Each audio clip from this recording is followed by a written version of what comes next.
Hello friends, नमस्ते। केम छो? तमारा बधाનું સ્વાગત છે। આજે આપણે એક હેલ્ધી રેસીપી બનાવવાના છે મેથીમાંથી। તો એના માટે મેં એક પેન લઈ લીધું છે અને એમાં આપણે 4 ચમચી જેટલું તેલ નાખીશું। ફ્રેન્ડ્સ, આ એકદમ હેલ્ધી રેસીપી છે અને સાથે જ 5 મિનિટમાં બનીને તૈયાર થઈ જશે। અને આ રેસીપી બનાવવા માટે વધારે પડતા સામાનની જરૂરત નથી રહેતી। હવે મેં અહીં અડધો કપ જેટલો જુવારનો લોટ લીધો છે અને સાથે જ 1/2 કપ જેટલો ચણાનો લોટ લીધો છે। આ રેસીપીને અલગ અલગ જગ્યાએ અલગ અલગ રીતે બનાવવામાં આવે છે, જુદા જુદા લોટની સાથે બનાવવામાં આવે છે। સ્વાદ પ્રમાણે મીઠું ઉમેરી લઈશું, થોડી હળદર નાખી દઈશું, 1 ચમચી જેટલો ધાણા પાવડર નાખી દઈશું। અહીં આપણે 1 ચમચી જેટલી ખાંડ ઉમેરીશું। ખાંડની જગ્યાએ તમે ગોળ પણ નાખી શકો છો।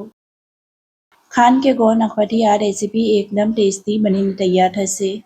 હવે મેં અહીં 1 કપ જેટલી મેથી લીધી છે, જેને મેં સારી રીતે ધોઈ લીધી હતી અને આ રીતની કોરી જ મેથી હોવી જોઈએ, પાણી વગરની। હવે આ બધી વસ્તુને આપણે સારી રીતે મિક્સ કરી લેવાની છે।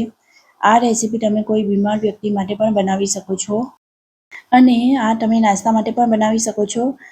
નહીં તો ડિનરમાં તમારે કોઈ હેવી ખોરાક ના લેવો હોય અથવા તમારી પાસે સમય ના હોય ત્યારે આ પ્રકારની રેસીપી બનાવીને ખાઈ શકો છો। આ રીતે મેં એને સારી રીતે મિક્સ કરી લીધું છે। હવે આપણે એમાં મસાલા ઉમેરીશું। તો અહીં મેં અડધી ચમચી જેટલી મરચાંની પેસ્ટ, અડધી ચમચી જેટલી લસણની પેસ્ટ અને અડધી ચમચી જેટલી આદુની પેસ્ટ ઉમેરી છે। હવે આ બધી વસ્તુને સારી રીતે મિક્સ કરી લેવાની છે અને આ જે રેસીપી બનીને તૈયાર થવાની છે એની સાથે તમે રોટલી પણ નહીં બનાવશો તો ચાલશે, એમને પણ આને ખાઈ શકો છો। એકદમ હેલ્ધી અને ટેસ્ટી નાસ્તો બનીને તૈયાર થઈ જશે। આને કેટલીક જગ્યાએ મેથીનો લોટિયો કહે છે, મેથીનો લોટારું પણ કહે છે અને મેથીનો ભૂકો પણ કહે છે। હવે મેં અહીં 4 થી 5 ચમચી જેટલું પાણી નાખ્યું છે। આ રીતે થોડું થોડું પાણી નાખીને એને મિક્સ કરી લેવાનું છે, વધારે પડતું પાણી નથી નાખવાનું। જરૂરત પડે તો તમે પાણી પછી પણ ઉમેરી શકો છો। તો અહીં મેં આ બધી સામગ્રીને સારી રીતે મિક્સ કરી લીધી છે। ફ્રેન્ડ્સ, તમને મારી અત્યાર સુધીની રેસીપી પસંદ આવી હોય તો લાઈક અને શેર જરૂર કરજો અને મારી ચેનલને સબસ્ક્રાઈબ પણ કરજો। હવે આ પેનને આપણે ગેસ પર મૂકી દઈશું અને ઢાંકી દઈશું। હવે આપણે આને સારી રીતે પકાવી લઈશું।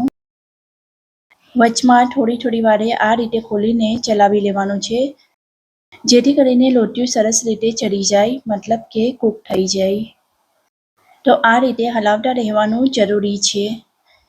તમને અહીં પાણી ઓછું લાગે તો તમે થોડું પાણી આમાં ઉમેરી શકો છો। ફ્રેન્ડ્સ, તમે આ રેસીપીને કોઈ વાર ટ્રાય ના કરી હોય તો જરૂર ટ્રાય કરજો।